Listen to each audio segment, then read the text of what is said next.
Donc encore une fois, merci à toi d'être présent ce soir. Ça fait super plaisir que tu prennes du temps pour nous. Première question, on sait tous plus ou moins ce que c'est qu'un kiné, d'accord? Mais je pense que toi, tu vas nous donner une vraie et bonne définition de qu'est-ce qu'un kiné et à quoi ça sert. Déjà, bonjour à tout le monde, bonsoir à tout le monde. J'espère que vous avez fait une bonne séance avant. Et puis, donc en fait, des définitions, il y en a plein. La définition, je pense, la plus simple, c'est que déjà, donc, c'est un travail manuel qu'on va avoir. Le premier outil, c'est notre main.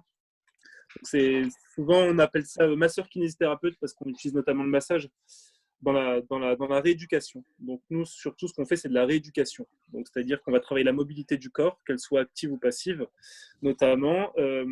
Et puis surtout, on va reprogrammer sur le plan moteur une articulation. Notamment surtout après des immobilisations, c'est-à-dire que même à la suite d'une simple entorse, on reste 10 jours immobilisé, le but c'est quand même de reprogrammer l'articulation pour qu'elle retrouve une fonction. Donc souvent, pour présenter le métier, souvent on va comparer ou différencier avec l'ostéopathe. Donc en fait, je sais pas, c'est un peu interactif, vous voyez ce que c'est la différence entre un kiné et un ostéopathe? À quel moment vous allez voir un kiné, à quel moment vous allez voir un ostéopathe? Non. Non, non, et ça, je pense que tu vas bien pouvoir définir. Ouais. Ouais, parce que souvent voilà, parce qu'on peut donner des définitions très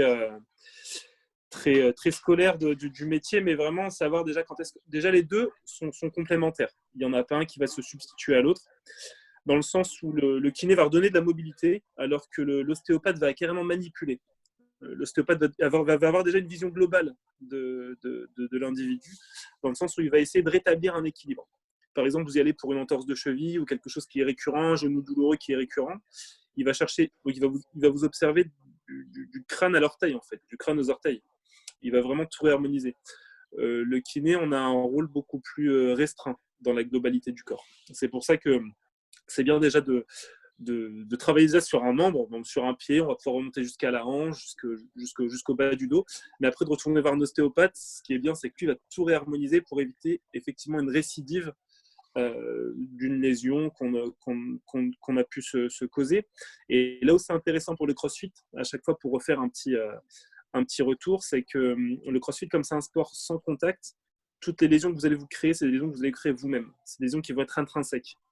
Il n'y a aucun élément extérieur qui va venir vous perturber, à part si on trébuche sur un obstacle, mais ça va surtout être quand on va lever un poids ou lever son corps soi-même.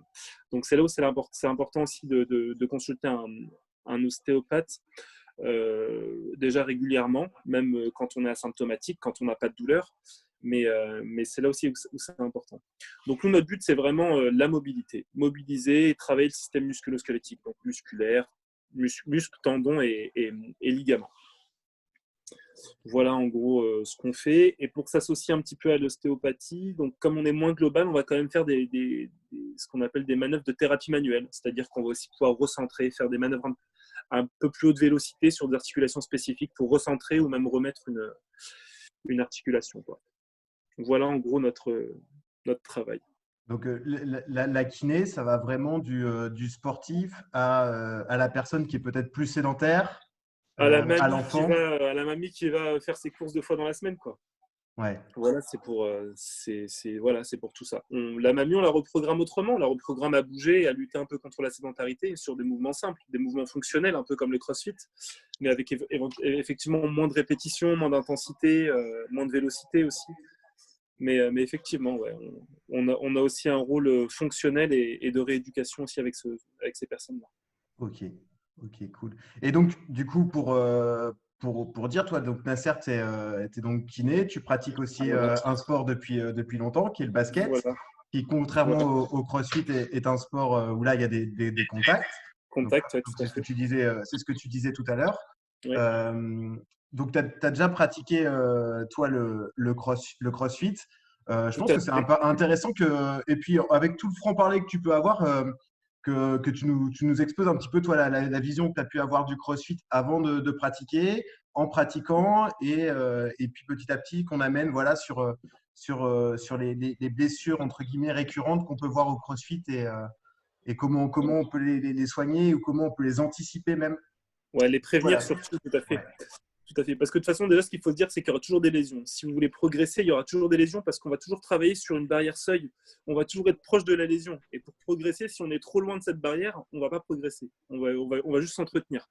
Donc, c'est pour ça que bon, il y a aussi des coachs qui vont vous pousser pour progresser. Mais voilà, il y a toujours un moment où on va dépasser cette limite et on va se blesser. La blessure, elle est forcément inhérente à la progression. On ne peut pas l'éviter. Donc moi, déjà, sur ma vision du CrossFit, alors avec toute l'amitié que j'ai pour Louis, j'étais pas spécialement un grand fan de CrossFit, mais bon, ma femme qui en pratique maintenant, j'ai un peu changé de fusil d'épaule et puis je me suis surtout intéressé au CrossFit différemment. Parce qu'avant, je regardais le CrossFit, je regardais les compétitions à la télé en fait. Je vais vous passer tous les noms parce que je me rappelle plus de ces gars-là là, qu'on voit faire un tas de choses. Et effectivement, je trouvais quand même que les mouvements étaient plus ou moins lésionnels. Je trouvais très lésionnel. Surtout que c'était un gros volume de travail, beaucoup de répétitions, une intensité de charge énorme. Là, je les voyais avec des gros kettlebells à faire des fentes sur 60 mètres. Enfin voilà, quoi. Pour moi, c'était une horreur. Et au final, j'ai une approche beaucoup plus différente dans le sens où j'ai vu, entre guillemets, des amateurs, des gens faire ça pour retrouver de la mobilité, se resculpter même un corps. Hein. Mais j'ai trouvé ça quand même beaucoup plus adapté à la personne. Donc, et puis comme tu l'as introduit, enfin, comme tu me l'as dit, pardon, par appel là hier, ce qui est bien aussi, je trouve maintenant dans le CrossFit, c'est que vous allez pouvoir adapter les séances par rapport à la personne. Par exemple, s'il y a un genou qui est douloureux et que la séance c'était à base de squat complet, vous allez pouvoir adapter ça en demi-squat ou avec les jump box, là, à juste poser les fesses et se relever. Et donc, c'est l'adaptabilité que je trouve qui est bien. Et donc, dans l'approche que j'en ai eue, moi, ce que j'ai bien aimé et qui recoupe totalement dans mon métier, c'est la notion de mobilité. Ce qui est important, c'est d'avoir de la mobilité avant même de commencer à porter des charges, à mettre de l'intensité et de la répétition. Donc ça, c'est vraiment là-dessus que j'ai changé mon avis. Le fait que vous bossiez la mobilité. Toi, tu dois suivre des sportifs de haut niveau Ouais. et tu dois suivre des sportifs qu'on va appeler, allez, sans être méchant, du sportif du dimanche. Exactement. Est-ce qu'on retrouve les mêmes blessures? Est-ce qu'on a les mêmes difficultés en termes de protocole de soins, par exemple, entre ces deux types de personnes? Alors effectivement, et c'est ce que tu disais là pour introduire là, quand tu introduis la partie nutrition là que vous allez faire dans 15 jours, effectivement, tous les sportifs sont traités. Moi, je traite tous les sportifs pareil au final. Sauf que je vais m'adapter dans les délais qu'on va avoir pour soigner en fait. C'est-à-dire qu'un sportif de haut niveau, même sans prendre l'exemple des basketteuses, mais même quand je prends l'exemple d'un boxeur, voilà, on a une date de combat et il faut des fois pas trop respecter les délais, il faut avancer, il y a la pression des fois du coach, du préparateur physique. Donc tout ça, c'est un peu, ça se gère un peu différemment. Mais il n'y a que cette partie-là en fait finalement qui va changer. C'est-à-dire que les blessures sont les mêmes. Le corps humain, c'est le même.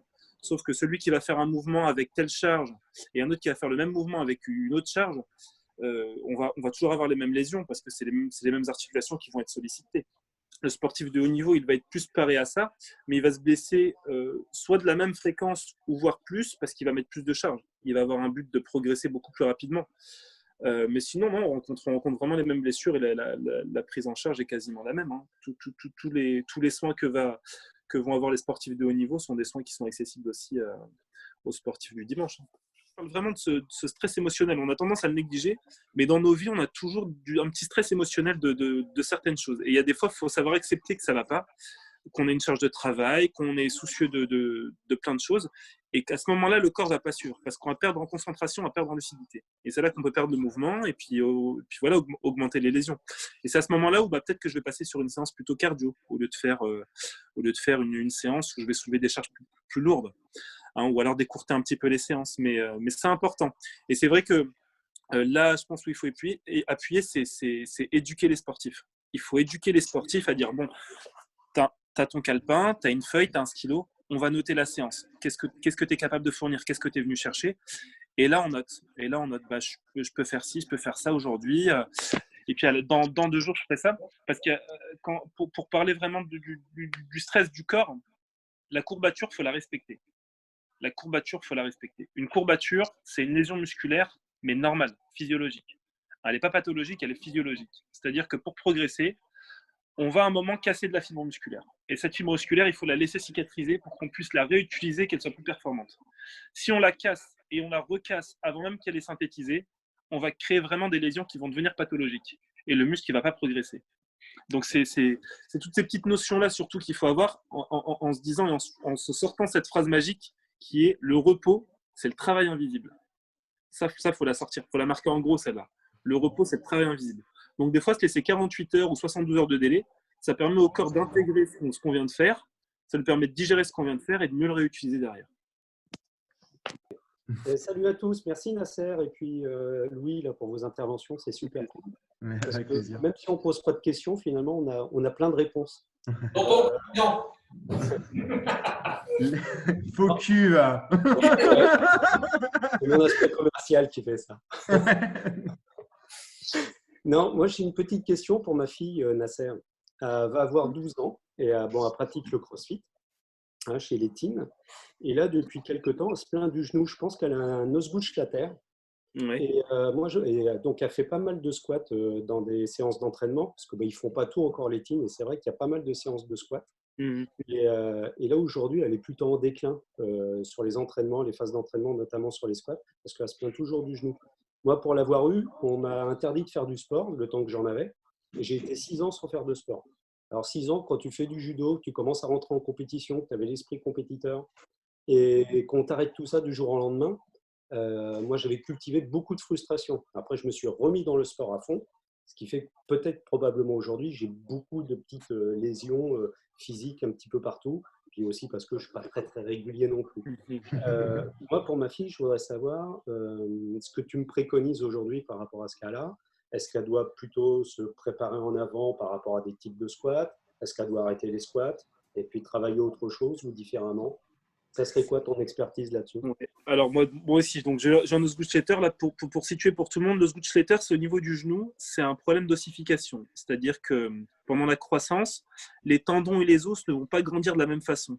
Et quand il y a des poussées de croissance comme ça, on a juste une petite partie juste là, au niveau du genou là, devant là sous la rotule, on a juste une petite partie de l'os qui va se décoller. C'est pas le noyau d'ossification, c'est pas fait, c'est pas bien soudé. Donc on a un petit décollement. Et comme on a le tendon rotulien qui va venir se fixer dessus là, on a le tendon rotulien qui descend.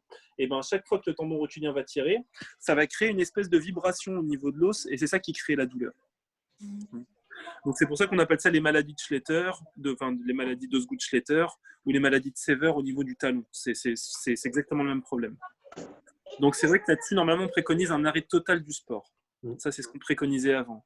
Maintenant, pour pas que l'enfant se frustre, ou d'ailleurs que le sportif de façon générale, parce que ça, c'est des problèmes qu'on peut traîner même après 18 ans, pour pas se frustrer, il faut quand même décharger quand même. Il faut décharger l'articulation du genou. Et ben, on va travailler d'autres groupes musculaires qu'on appelle antagonistes. C'est-à-dire que là, pour le cas de ta fille, on va moins travailler le quadriceps en dynamique, c'est-à-dire sur du squat, qui vont faire donc de l'excentrique et du concentrique. On va moins travailler en dynamique, mais on va plutôt faire un travail statique, notamment dans le gainage. Passer en gainage sur une jambe, par exemple, en planche, gainage sur une jambe, ce type d'exercice plutôt statique. Et par contre, là, on va pouvoir travailler en dynamique, c'est sur les antagonistes, notamment les ischio-jambiers. Donc, ça n'empêchera pas de faire un début de soulevé de terre, par exemple, des choses comme ça, pour travailler vraiment la chaîne postérieure. Mais le but, c'est vraiment déjà de soulager la chaîne antérieure. Donc, le squat, je pense qu'il faut arrêter. Ouais, d'accord. Voilà, et puis après, voir un kiné, et puis faire des étirements, avoir tout un programme. Alors, la kiné, ça sert à rien d'y aller 3 ou 4 fois dans la semaine, ou même 2 fois dans la semaine. Le but, c'est d'être vu régulièrement, et puis après, d'entretenir en fait une bonne hygiène de vie. D'autosport. Et il y a le massage des muscles avec le rouleau, la balle et tout. Ouais. À partir de quel âge, ou même est-ce que les petits peuvent le faire est-ce que c'est préconisé à un certain âge ou tout le monde peut le faire? Oui, je pense que tout le monde peut le faire, sauf le pistolet. Comment ça s'appelle là, ton pistolet de vibration Le massage gun. Ah oui. Ouais, le massage gun, ça. Ouais. Ça, on évite ça. Ça, sur les moins de 15 ans, 16 ans, il faut mieux éviter. Ouais, puis même sur des blessures, en fait, c'est pas quelque chose qu'il faut forcément passer à fond sur certaines lésions. Ça va plus endommager qu'autre chose d'ailleurs. Tout à fait. Là, vraiment, chez l'enfant en croissance, chez l'adolescent ou l'enfant en croissance, ce qu'il faut vraiment éviter, c'est les vibrations. Parce que par rapport aux noyaux d'ossification, ça fait vibrer les noyaux d'ossification, ils ont pas le temps de bien se… Ce que j'appelle noyau d'ossification, en fait, ça va être 2 parties. Attends, je vais faire un truc comme ça. Ça va être par exemple deux parties qui doivent normalement en former qu'une. Et la partie n'est pas encore collée. Hein. Pour pouvoir permettre la croissance, il y a ce qu'on appelle déjà du cartilage de croissance. Et puis les deux parties ne sont pas encore collées. Et avec la croissance, ça va se coller. Ça va venir se repérer. Et tout ce qui va être vibration, eh ben, ça va empêcher de venir se souder les deux parties. Donc c'est pour ça que je ne préconise pas la vibration. Mais après, tous les étirements, que ça va être les étirements classiques ou les étirements avec rouleau qui vont être plus être des étirements d'écrasement, là, il n'y a aucune contre-indication. Au contraire, ça permet de drainer et d'améliorer la récupération. Et ça, c'est peut-être plus 2 heures après l'effort ou... Ça, on peut le faire même tout de suite après l'effort. Ça permet vraiment de drainer les toxines. Surtout là, le rouleau, là, j'aime bien là, le rouleau. Ça permet de drainer les toxines. Et le rouleau aussi, là où il va être bon, parce qu'on peut l'utiliser aussi avant la séance. Contrairement à l'étirement qu'on va éviter de faire, le rouleau, ce qu'il va faire, c'est qu'il va activer le sang. C'est-à-dire que par exemple, si on le passe sur une cuisse, quand on va rouler sur le rouleau, on va chasser le sang. Et dès qu'on a passé cette compression que va nous apporter le rouleau, on va avoir un espèce de pompage. Le sang va revenir dans le muscle et ça va permettre d'augmenter sa vascularisation. Alors que l'étirement, comme il va être tenu de façon prolongée, le muscle va perdre sa vascularisation, donc il va perdre son oxygène parce que l'oxygène est véhiculé par le sang. Il va perdre son oxygène pendant les 30 ou 45 secondes de maintien de l'étirement. Alors que le rouleau, c'est juste le temps du passage. Donc le rouleau, c'est bien parce que ça crée ce qu'on appelle un pompage. La lacrosse ball. La lacrosse ball, elle va avoir un effet bien différent du. Comment tu appelles là, le rouleau? Tu appelles ça comment? Le foam roller, le rouleau de massage. Le foam roller, ouais. Donc là, le foam roller, ça va être donc pour créer un pompage. Donc là, on va avoir une augmentation de la vascularisation et c'est bien. La lacrosse ball, elle va travailler différemment parce que la lacrosse ball, notamment au niveau des pectoraux, je l'avais essayé là-dessus, là. Les pectoraux et puis là derrière, là sur l'épaule, au niveau des rhomboïdes et des fixateurs d'omoplate. Ce qui est bien, c'est que ça va créer une agression. Le muscle est agressé. Ça fait mal, hein. Quand on le fait correctement, ça fait mal. Le muscle va être agressé et il va réagir, ça va le tonifier. Et donc ça, pour préparer une séance, c'est vraiment bien. Mais c'est vraiment deux effets différents. C'est vraiment deux effets différents. Dans un squat lourd, il y a 2-3 mois. Et depuis, j'ai comme des douleurs, j'ai arrêté tout ce qui est squat et j'ai vraiment des douleurs quand je descends en squat et je remonte toute la jambe. Et même des fois, quand je ne fais pas de sport, par exemple, quand je vais manger, je m'assois à la chaise, je me lève et là, ça fait comme un blocage vraiment au niveau du psoas. D'accord. Donc là, tu as mal en fait sur l'avant de la hanche. Ouais. Et j'étais voir une kiné et elle m'a dit oui, j'avais le bassin bloqué, elle me l'a débloqué, mais même après, j'ai quand même un peu mal. Ostéo, ouais. Ostéo. Ouais, ostéo, ouais. Ostéo, ouais. Alors, le psoas, c'est vraiment quelque chose de compliqué. C'est ce qu'on appelle le muscle déchet, le psoas. C'est-à-dire que le psoas, c'est un muscle qui prend tous les stress, qui prend tous les déchets. Et pourquoi on se blesse? Parce que finalement, sur le mouvement de squat, on ne sollicite pas énormément le psoas. Enfin, on a l'impression qu'on ne sollicite pas énormément. À votre avis, pourquoi le psoas il est impliqué dans le mouvement de squat? Je parle à tout le monde. Je le sais, mais je réponds pas. Par compensation Non. Ouais, il y a une certaine compensation, mais le psoas, il va travailler. Le psoas, il va surtout travailler quand on a la jambe en extension. Par exemple, quand on accélère, quand on a une course et qu'on accélère, quand la jambe est positionnée en arrière sur un cycle postérieur, là, on étire le psoas. Et souvent, les lésions, elles vont arriver à ce moment-là. Là, sur le mouvement de squat, le psoas, il va avoir un rôle de maintien lombaire. Il va gérer ce qu'on appelle la lordose et la délordose du dos, en prenant point fixe plus bas. Donc, le problème de cette lésion, c'est que cette lésion, normalement, elle se fait en excentrique. Toute lésion musculaire se fait en excentrique. Hein.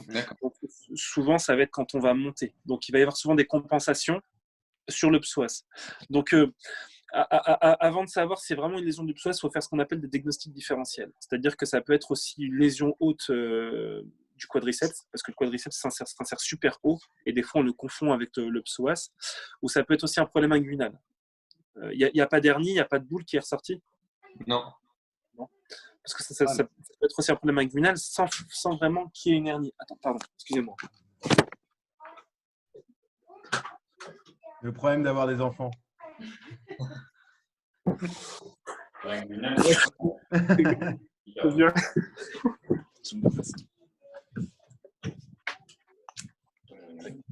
Donc ouais, faut vraiment faire un diagnostic différentiel pour savoir réellement si c'est le psoas. Après, si c'est vraiment une lésion du psoas, une lésion musculaire du psoas, c'est très très très long parce que le psoas, on le sollicite en permanence. comme ils gèrent la lordose et la délordose lombaire, c'est une lésion très, très, très compliquée à soigner. Hein. Mais moi, ce que je préconise déjà, c'est faut passer des examens complémentaires. Et malheureusement, le psoas, à part l'IRM, il y a rien qui va nous.